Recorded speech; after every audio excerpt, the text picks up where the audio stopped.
Thank you, everyone, for joining us today. My name is Maggie McAlpine. I'm the Director of Cybersecurity Partnerships and Evangelism here at Seceon. This is session 3 of our 2026 Cyber Battlefield series. Today's session is going to be looking at advanced identity-driven attacks from an APT perspective, how they unfold across the full kill chain, who they target, how these tactics continue to evolve in cloud and identity environments, and what effective defense and detection actually looks like in practice with Seceon. I'm pleased to be joined by Aniket Gurau, our Senior Solutions Architect here at Seceon, who will be our speaker today.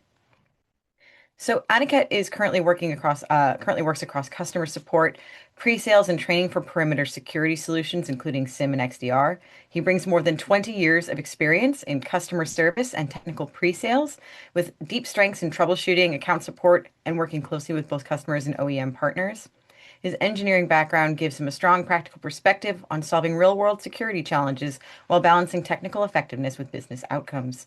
So, let's welcome Aniket today. But also a quick note before we begin: please feel free to submit your questions in the Q&A at any point during the session. We will collect all of those and address them at the end. With that, I believe we can get started. Aniket, are you ready to begin? Thanks a lot, Maggie, for the introduction and the Yep. heads up. So let me share the screen and we should be starting soon.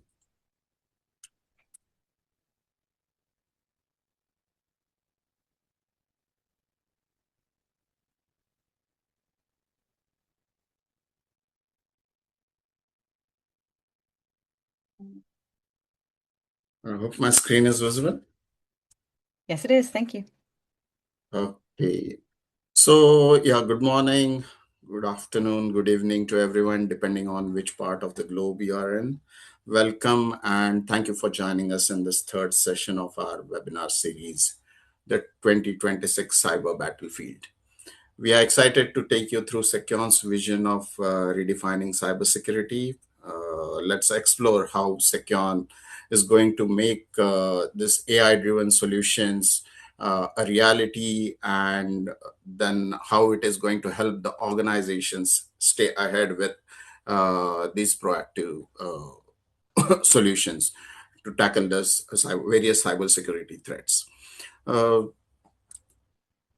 now, our topic today, as Maggie mentioned, is APT-29 attack type and how Seceon helps detection and mitigation of the same in a particular network.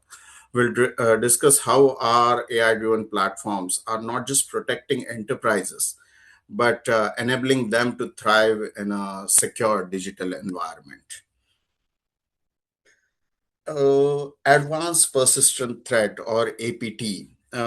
These are called so for very characteristics that they possess. These are sophisticated long-term cyber attacks where adversaries gain unauthorized access to a network and remain undetected for an extended period. They often target high-value organizations, aiming to steal sensitive data or disrupt any operations. APTs typically use advanced techniques such as social engineering, zero-day exploits, custom malware, and to bypass the traditional security measures. Then the goal is to maintain a long-term presence in the organization which is to be targeted, thus allowing them to gather required information and then execute the plans without getting detected. So here we see there are the five primary attack vectors that are dominating recently in 2025. Each vector represents a distinct path to initial compromise or lateral movement in real world breaches. The spear phishing vector, which forms 79% of the APT intrusions, which is a very large, common attack, we can say. This delivers a malware that steals the credential, which are then used with the living of the land techniques to move laterally. Similarly, supply chain, the vector 4 that you see here, these, along with the vulnerability exploitation, provide alternative entry paths. Uh, so, all in all, a defender must defend all five surfaces simultaneously to ensure a complete security of the organization's network. Uh, Talking about APT29, this is, you all know, commonly referred to as Cozy Bear, which was the original designation by FireEye. But this is also known by multiple names, reflecting these names particularly reflect the different analyst groups and their operational tracking, like Midnight Blizzard, which is the Microsoft's current naming convention, or you have the Earth Koshi. Understanding who APT29 targets is critical for risk assessment and defense prioritizations. Like you can, let's have a target profile breakdown of before going into the details, like government and diplomacy. Now, these primary focus is on Western governments, diplomatic entities, EU ministries. APT29 is fundamentally a nation state espionage actor, targeting various geopolitical adversaries, the common targets being foreign ministries and embassies, EU institutions, legislative bodies. The goal of these attacks is to gather geopolitical intelligence, influence the policy, and put up negotiating advantage to a particular side. Then there are strategic industries, the technical firms, IT providers, telecommunication industry, education sector, so on and so forth. These uh, these could be leveraged in multiple ways. Like compromise a major technical contractor, which will then provide access to government networks via the supply chain. Intelligence on Western capabilities, do a reverse engineering, R&D theft from technical and telecom companies, IT providers, and MSPs, which serves thousands of customers. So practically compromising just one provider is equivalent to accessing hundreds of targets. Like likewise, educational intelligence, universities conducting defense research, AI, quantum computing, and the various new research which is going on. So if you target them, then obviously you can create havoc, as you would understand, right? So when we are talking about various sectors, these government, defense, diplomatic think tanks, the healthcare sector, which is again uh, attacks to take out the vaccine research, especially which was observed during the COVID-19, the pandemic preparedness, biodefense program. So these could be attacked, creating havoc. Diplomatic sector to get hold of foreign policy positions, trade negotiations, and alliance agreements. Whereas you have defense sector targeted to know about military strategies as well as weapon programs and personal intelligence. In addition, a special focus is we have observed that when we are talking about APT29, a special focus is also detected on Ukraine, academics, researchers, and NGOs which are critical of Russia. Now, this reveals the APT29's tactical and ideological priorities. Targets represent ideological opposition, sources of Western support for anti Russian causes, and intelligence on Western support for Ukraine or Russian opposition movements. So these are few things which set this particular attack type apart from the various other cybersecurity risk that we come across. So how does APT29 typically gains access? Right. Primary methods are spear phishing campaigns with crafted payloads to the researchers, then watering hole attacks on legitimate websites, rogue RDP files.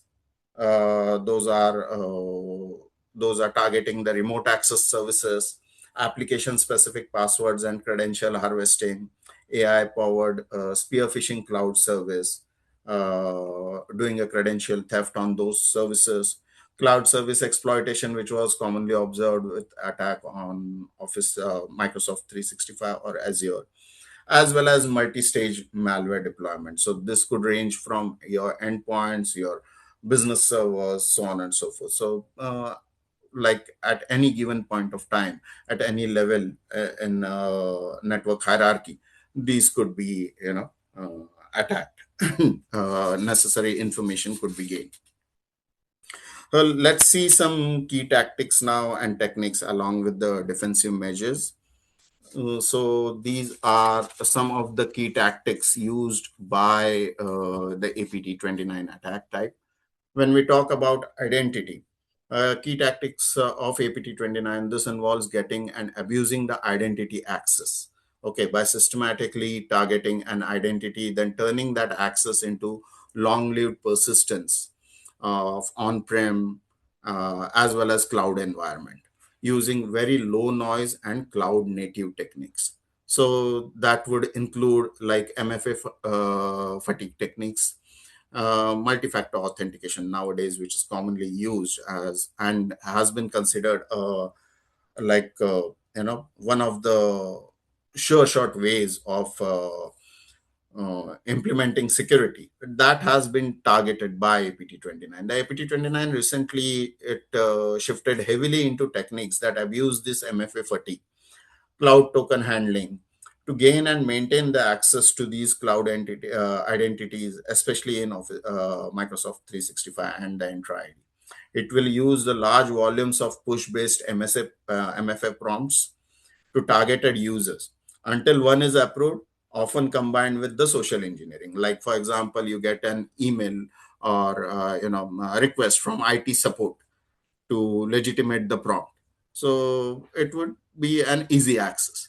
They will often pair with stolen passwords from credential harvesting, phishing with this prompt bombing, turning a single factor compromise into full account takeover when the victim will finally approve. So these are the ways like cloud token invasion. After successful authentication, APT29 will focus on stealing and reusing these cloud authentication tokens to bypass the MFA completely for all the subsequent logins. And it could even be done from sometimes from different IPs or devices, depending on the MFA duration that is allowed. So this has been observed during token theft from compromised endpoints and manipulating token lifelines or using consent grants or service principals to maintain various long-lived access. So it appears as a legitimate cloud app.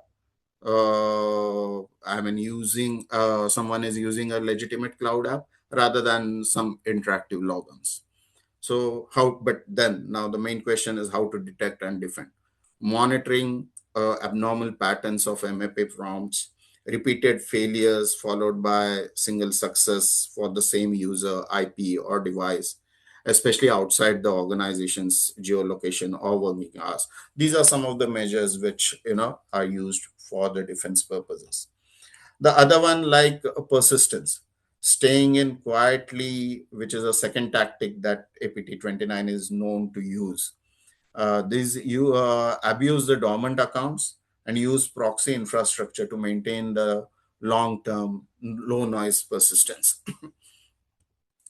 These dormant account usage. This is like the group will often compromise low value or long unused accounts, then leave them inactive for some time, using them only in periodic access or specific tasks. This will clearly avoid the triggering of behavior baselines. So that's how it could be carried out. They may add these accounts to various groups, grant application or mailbox permissions, and then register devices so that the activity appears completely normal from operational point of view for a particular identity, and they stay under the radar. So similarly, proxy-based persistence, like APT29 would frequently route traffic through layers of residential VPN proxies and previously compromised infrastructure, making the source attribution and IP-based detections virtually unreliable. So your defense technique is like kind of, becomes useless. They also deploy various applications and web proxies inside the victim environments. HTTPS tunnels, reverse proxies. These are some of the examples. So the command and control traffic would be blending with standard outbound web traffic. And then again, your SOC would be kind of helpless in detecting it. So how do you detect these? What is the detection methodology that could be used? Continuously reviewing of accounts with historical low usage that suddenly show the sign-ins, group membership changes, privilege elevation, especially for unusual IP or devices.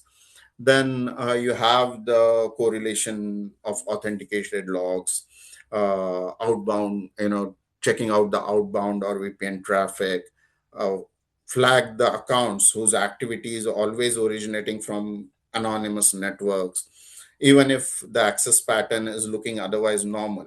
Look at the overall pattern, correlate the data, and then get the final, then you can think about how to block the same. So the third one is obviously the cloud uh, cloud target. So API driven espionage. Okay. So now when we talk about these increasing exploits on Microsoft Graph and other cloud APIs, these are used for stealthy data theft and detailed mapping of victim cloud environments. Again, once they obtain the cloud tokens or app consents, these will use Graph API calls to enumerate and exfiltrate mailboxes. And then it is just matter of time wherein all the data could be gathered through various channels. So sorry, yeah, so these are some of the tactics and the ways which are used by APT29, like cloud reconnaissance. And now this, when we talk about cloud reconnaissance, the group will perform an extensive tenant discovery via various APIs by listing the users, roles, devices, and service principals. They will query the configuration and the security objects, and then plan the privilege escalation and persistence, which will create a minimal noise. That is one of the important points, to always remain under the radar. Now, when we are talking about the detection and hardening points for this particular technique, so monitoring and alerting on unusual graph API usage, such as high volume mailbox reads or broad directory reading, or for that matter, new application or service principal activity from a typical location, that should be immediately flagged or taken care of. You should have a restricted graphical permissions and using least of the privileges, as well as enforce strong governance when we are talking about application registrations or consents that are given, so that you have those cloud application security controls that correlate the API usage with users, devices, and the token risk. Yeah. So these are some of the ways, obviously, which have been used by Seceon Defense to take care, and those would be helping you in thwarting these attacks from APT29. This slide will help, will tell us how it has progressed over the period of time. There have been quite a few attacks, like in 2016 there was a DNC breach with network intrusions at Pentagon, with the combined infrastructure replacement was required, which resulted in a bill of around 100 million. Like in 2020 there was SolarWind supply chain compromise. The direct and the indirect cost of clearing up everything was around 200 millions. And 2024 to 2022 to 24, there was intense Ukraine focused operations done by the APT29 group, as well as recent as October 2024 there was a rogue RDP campaign, and in December a Microsoft corporate email breach happened. This happened due to password spray, and the global cost was just under 5 million recorded. So you could see lots and lots were at stake. And as recent as August 2025, there was a Microsoft auth watering hole attack that time. So, because this APT-29 is an espionage focused state actor, there are no ransom payments or clear per incident commercial numbers which we can get. But instead, the impact is more on the strategic data loss that would happen. Like some of the names you could see, the regulatory exposure that has happened, the reputational damage that has happened, and the sustained increase in security and legal expenditure that was. These are the more concerning things when we talk about the impact of the attack. So, likewise, here you see the impact, as I mentioned earlier, during COVID-19 pandemic, the oncology research was stolen. There was intellectual property loss, competitive advantage, which was compromised for some of the state actors, as well as the classified communication was accessed by someone unwanted, and which led to diplomatic strategy, intelligence being lost, as well as long term persistence access and the treaty negotiation intelligence that was gathered by some of these actors, which caused further problems. The direct financial losses which we could get, like from some of the healthcare sector, which around 3.3 billion to affect the providers, as well as a ransomware payment of 22 million was reportedly paid by Allianz Cyber, and United Health Group had to commit around 2 billion through various action plans for affected providers. So these are some of big numbers that we come across when we talk about the impact of APT-29. But these, more than that, more than the monetary loss, these campaigns significantly eroded the trust in widely used platforms. Okay, SolarWinds, Microsoft Office, Office 365, cloud services. These leading organizations, had to reevaluate suppliers, renegotiate contracts, and sometimes also switch vendors, which translates to loss or delayed revenue ultimately, right? So, in addition, the governments and enterprises responded with higher mandatory security baselines and cyber insurance requirements, raising compliance and security spends across the whole IT sector, like for government contractors, MSPs. And so, ultimately, it was a cost that affected. So, moving forward, we have the evolving tactics that have been found out with respect to these APT-29 attack types, like increased cloud identity exploitation, zero-day hunting in VPN and authentication services, consent-based phishing, targeting third-party integrations, and continuous malware observation. So you could see that these are the various things wherein they will always evade the detection, stay under the radar, and then ensure that the attack is still carried out in spite of some of the companies spending millions and billions on their security services. To summarize, we would have go through the how these sophisticated threat actors these they monetize this stolen asset or compromise infrastructure. So we are seeing here the attack path summary. Okay, wherein you have the reconnaissance and initial compromise. The goal here to establish the initial foothold on victim network. Then we have the next stage. When it goes to next stage, there is an escalation, persistence, the various tactics that are used, like backdoors, compromise signers, leaving of the land, using legitimate admin tools to avoid this detection. At this stage, the main goal of the attack is to solidify the presence and prepare for data exfiltration or the asset theft.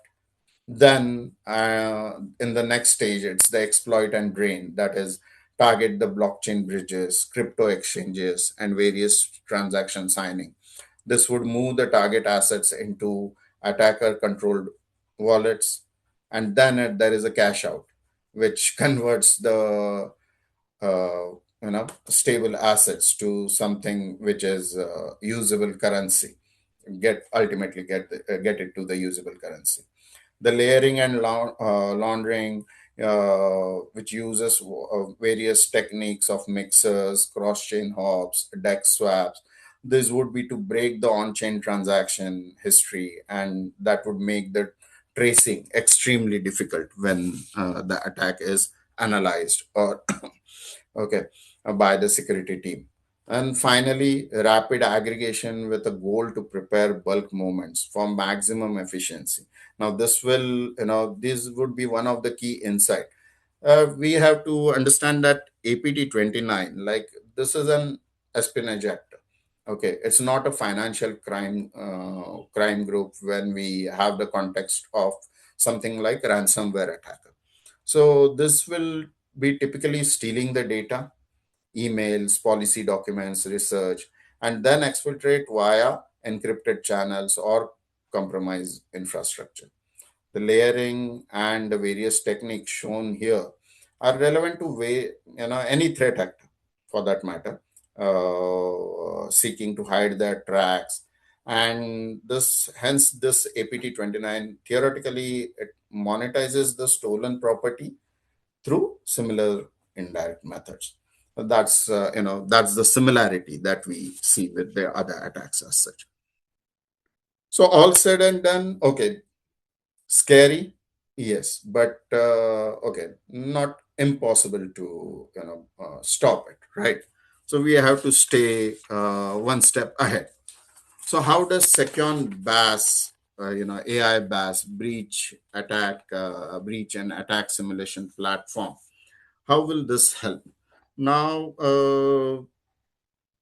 based on the summary that we have, like we can roughly design the detection focus for any of the defender, like to monitor unusual blockchain or exchange activity in various managed environments, track the outbound VPN or proxy connections to crypto mixers or DEX services, alert on private key exfiltration, hunt for cryptocurrency related tools, especially in uncommon locations, correlate data exfiltration events with subsequent cryptocurrency movement patterns. So these are, some of the ways in which these defense could be organized. So what does the defender has to do? Like identity, that is the primary control plane, a strong phishing resistant MFA, tight conditional access, privileged identity management. Detection must correlate identity signals across all different inputs, okay, like MFA anomalies, dormant account use, new app consent, enumeration of graphs, unusual proxies. Then these have to be correlated. The information regarding these have to be correlated, and you cannot basically rely on classic malware signatures. That's like gone are the days. So the track the anomalous token usage, new devices or browser pairs, impossible travel, unusual app consent graphs. Okay, so refreshing of token activity, which is coming from some unexpected devices. So these are things which could be correlated, and then ensure that the attack is detected well in advance. And to do this, we can have the AI BAS, which will get more information from a particular system, whether it is capable of doing it, whether these could be detected well in advance. So, Yes, it could be, as I said, like it could be detected, and the Seceon AI BAS will having the continuous intelligence security validation will take this use this methodology about delivering the continuous automated threat simulation. This is not a one-time assessment, okay, designed to provide various comprehensive view of an organization's cybersecurity posture. This will test all the resilience across the layers of a digital infrastructure. By simulating an particular attack vector, which includes various phishing attempts, brute force attacks, malware infiltration, privilege escalation, lateral movement, data exfiltration. BAS 360 ensures that the defenses are validated. You get, these validations are done against a full kill chain process. These would be helping the organizations to identify the gap, fine tune the security controls based on these identifications, and then improve the overall readiness. So basically, uh, known devil is better than an unknown angel. So you have to know what is there, and make this as a known devil. So you have to know what is there within the organization, what are the vulnerabilities on a particular system, and this has to be done continuously. So continuous security validation is very important. So that's why when we talk about AI BAS 360, this is a continuous process, not a one time. You can't have something done and then left alone, because these attacks, as you have seen, these get these may happen at any given point of time with some different methodology. So you have to be always one step ahead. And then you should be having a realistic threat simulation, which is provided by the BAS 360, which will this emulates the real world attack techniques. We'll see this in the demo how this happens, including the phishing, malware, ransomware, as well as lateral movement. You have the risk identification done. Blind spots would be identified by the security team before the attackers, which is very much important. The AI driven insights, artificial intelligence, which makes the backbone of the platform. This will generate various risk scores, give the show you the priority, and analyze this risk and provide you, not only that, the most important one, provide you with some actionable mediation. So on and so forth. Like you have the integration, going forward, you have the integration with the platform to ensure that all the other features like SOAR capability, the XDR capability works together to ensure a complete automated security. Playbooks will ensure the automated security. You don't need any manual intervention. And then you have the regulatory compliance support, which is again important from the audit point of view for any organization security.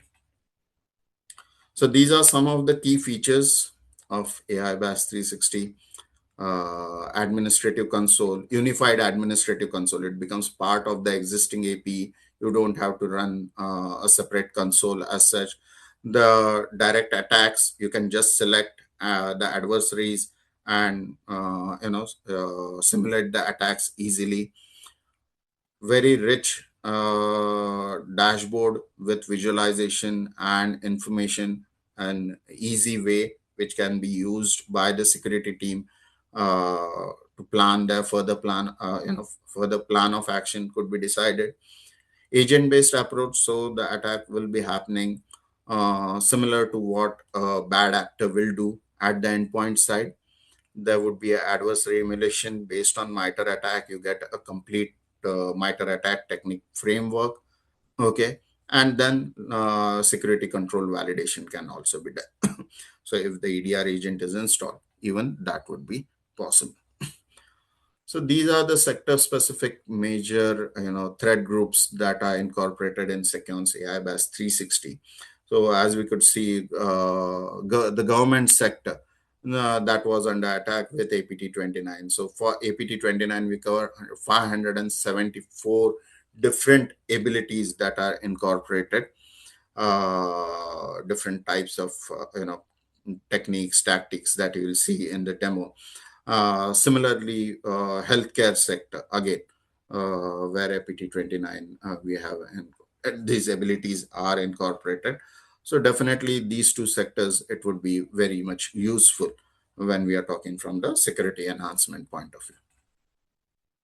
This is a high level architecture of the setup of AI BAS. Like you have the server, Seceon API server, which supports multi-tenancy. There would be a separate Seceon AI BAS server, and these would be the endpoints. It could be your servers, application servers, or endpoint systems, desktops, so on and so forth. All of these would be having the agent installed. This would be communicating securely to the EDR or BAS server, and all the control would be done through your API server. So it's a single management console through which you would be managing the attacks simulation, as well as you would be getting the reports of these simulated attacks. Pretty simple to implement as well. You just have to enable it in the AP. Most of you would be familiar with the structure of the Seceon platform. So you just enable it in the administrative section, enable this AI BAS. Once the server is set up, you just go to the deploy agent option and provide the server details. It will have the agent installed.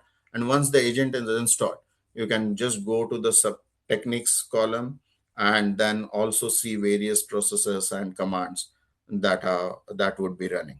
So all these tenant based approach will ensure that the operations are very easy to run, okay, and you get complete visualizations and reports in the same screen as and when the attacks are simulated, and whether they are stopped by your existing EDR, or they were successful. That kind of report, you get it on the real time basis. So let's go on to the demo now to have a look at whatever we have seen theoretically about AI BAS. Let's see in the demo section. Okay, just allow me to share the demo screen. Demo is visible? Yes. Yep. Okay, great. So as I said, like once it is enabled, you go to the administrative screen, add-on store, and just enable the BAS.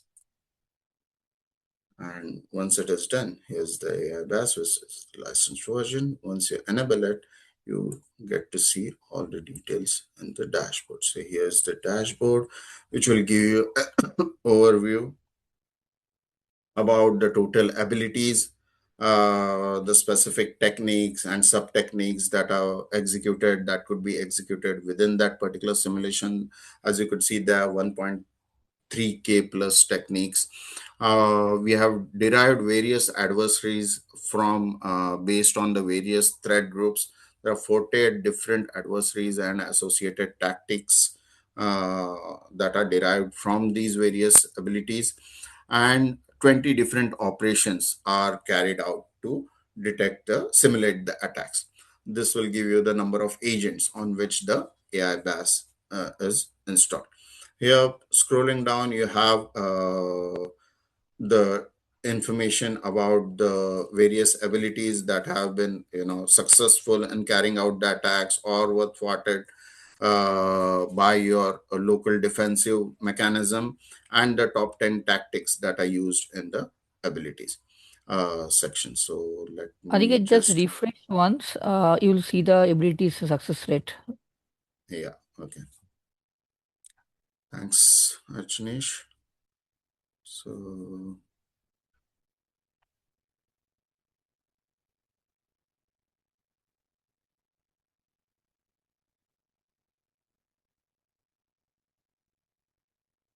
okay, great. So as you can see, these are the top 5 ones which are listed here. Reverse NS lookup. If you just take the mouse pointer, it will give you the success rate, percentage, name, as well as the percentage for each of these, and the top 10 tactics that are used in this. This gives you the real-time status, how many operations are running currently, how many of them are finished, how many of them are like paused, so on and so forth. So when you add any new operation, it is basically in the pause mode, and then you can start as per your requirement. These are the top 10 abilities that are used in the individual operations, okay, and the particular volume of how many executions have are there under that particular operation.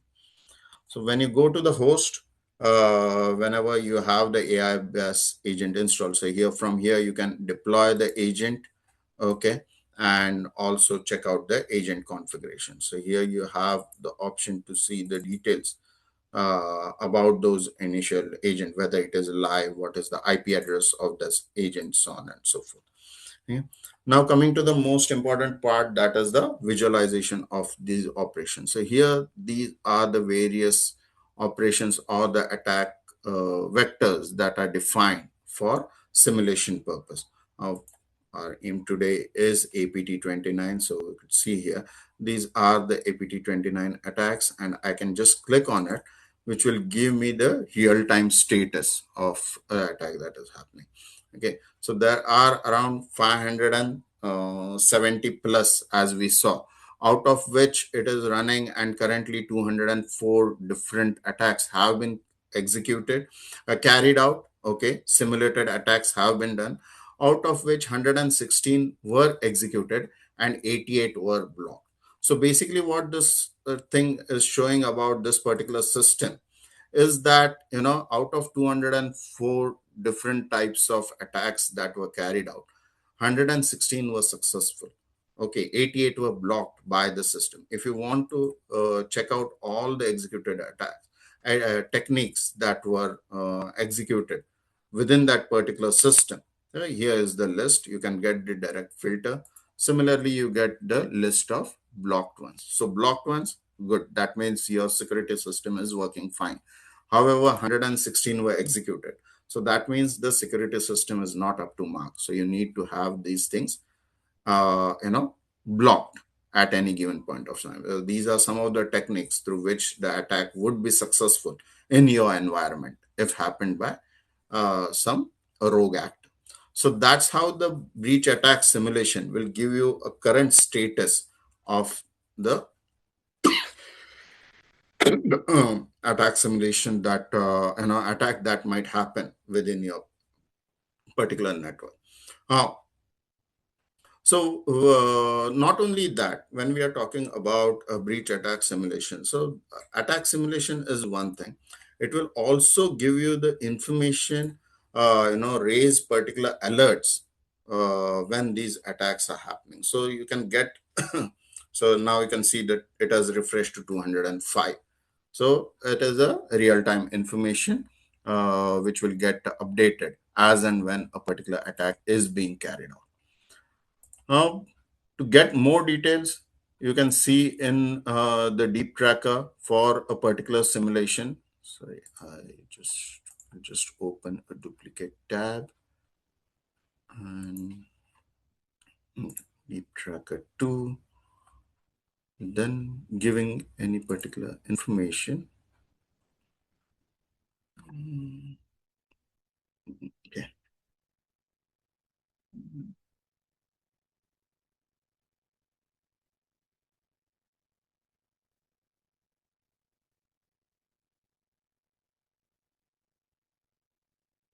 So let me share my complete browser so that it would be easier. I don't have to switch between the sharings.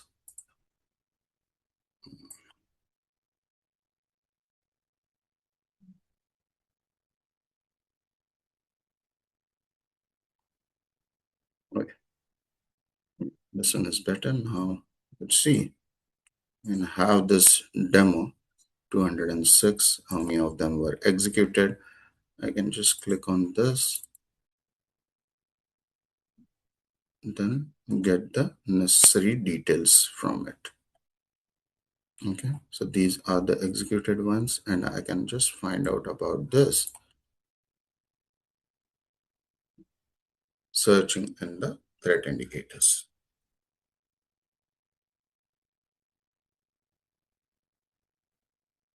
Sorry.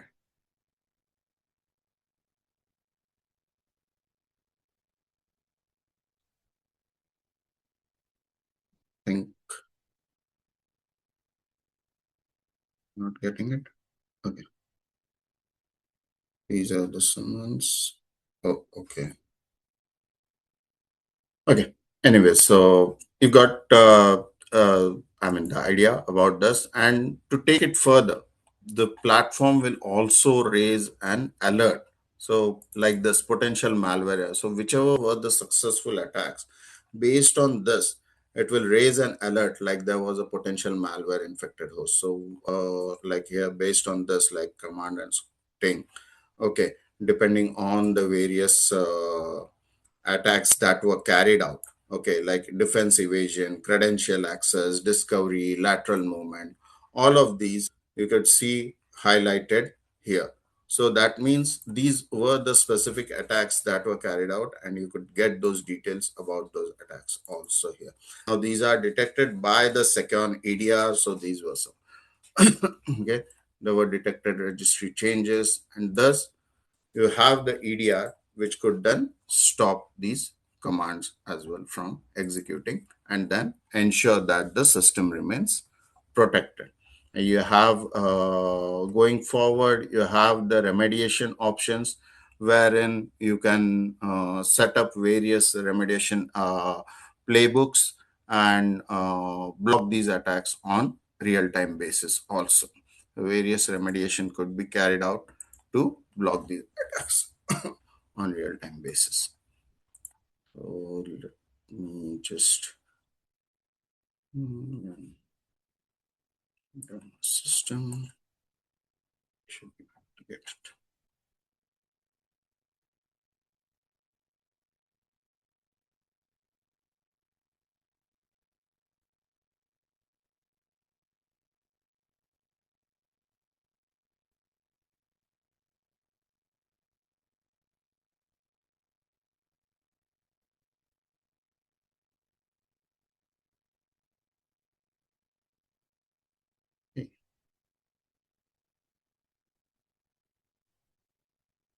Yes, you could see various playbooks.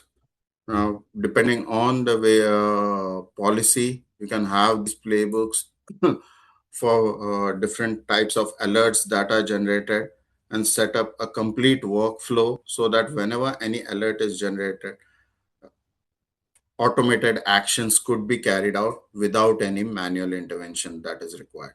Email approval has been also added, one of the new features that we have added to the playbook, so that you can, based on the email approvals received by the SOC team, the automated remediation can also be done. So these are some of the remediation things which we can carry out for blocking the attacks and all. So yes, this was the overall demo of the AI-based system. As we know, like these are just one of the many options through which you will be protecting your system. So you have to ensure that the platform is having the necessary information, and then you will have the Seceon OTM, which would be protecting using this asset discovery, vulnerability management, lateral movement detection, automated containment, the playbook, SOAR playbook, which we just saw, validation of backup, cloud security monitoring, visibility into cloud-based environments. With CGuard, it is very easy to have all the data from the cloud-based environment taken into account. And you have various other options like alerts for data exfiltration, persistent threat hunting, compliance, various compliance reports like HIPAA, PCI DSS, so on and so forth. So that would give us a complete 360-degree security for your overall network. Okay. So yes, this is how the modern security services works. You have various consolidated tools, leverage tools. Okay. and then ML and AI to be analyzing all the data and the billions of logs that are collected from various data sources, and that will provide you the ability to leverage the existing team, so that you don't require a very large team or very highly skillful team to do the basic operations, security operations for your organization. So yes, thank you very much for your time and attention. Happy to take any questions if there are. Thank you so much for that, Aniket. We actually had one question come in just now from Ian Massey. He asks, other attack simulations often include methods that can potentially impact or disrupt business operations. Do you use these with BAS? And if so, how can we know which ones have this potential impact? For example, testing a printer vulnerabilities can sometimes cause a lot of giant print jobs being created. Other tools like Burp Suite can actually take down a web page by simulating a DDoS attack. If you need to see it, it's in the Q&A. Okay. So yes, AI BAS will be, it will be, useful while doing these other attack simulations also. So it is not only about, the particular APT groups and all, but to know this potential impact, definitely there would be the detailed report that would be given for any attack simulation that happens. Okay, whether it uses a particular vulnerability from a system, particular vulnerability related to network components, all of these would be covered in the detailed report of the AIBAS. I hope, Ian, that answered your question. Oh, we got, he just says, he added, I just need to know if we use BAS, do we need to plan to run it during a downtime so no business is disrupted? Uh, Not actually. You could be running it, during your working hours as well, because these are not very resource hungry applications that are going to be using. So it could be used at any given point of time. In fact, better to use it during the actual working time, so that you know when the system, because many a times during downtime you might not be having all the network vectors exposed, so it might not give you the correct status. It might show something, everything in green. Yeah. Running a little short on time, but we did just get one other question that came in from Mahendra. Can you explain an overview of the BAS responsibility? Okay, so overview, to put it simply, we are running short of time. So the BAS responsibility, as you must have seen, it is a very vast, application, covers lots and lots of things. But to put it simply, it is going to detect what are the shortcomings within your system. Okay, breach attack simulation, we are actually simulating these attacks, so that before anyone actually attacks you and bad actors start working within your network, we would be showcasing what could happen, so that you can take corrective measures beforehand. That's the plan about it. Okay, thank you very much for that, Aniket. I believe that answers all of our questions. I just wanted to thank you for that wonderful presentation and everyone who asked questions and who joined us today. This does bring an end to session 3 of our 2026 Cyber Battlefield series. We're going to continue this series with session 4 on February 3rd, 2026, in 2 weeks, same time, 11 a.m. Eastern. And from there, we're going to build on today's discussion and dive deeper into how MSPs detect and contain advanced threats across complex environments. You'll be receiving the recording from today's session along with a registration link for session 4. You should be receiving a lot of this automatically because if you've signed up for the whole series, but do be sure to tell your friends and colleagues that this session series is going on. We'd love to have them join us. And with that, I think we can conclude. Thank you everyone for your time and have a great rest of your day. I hope to see you again in 2 weeks.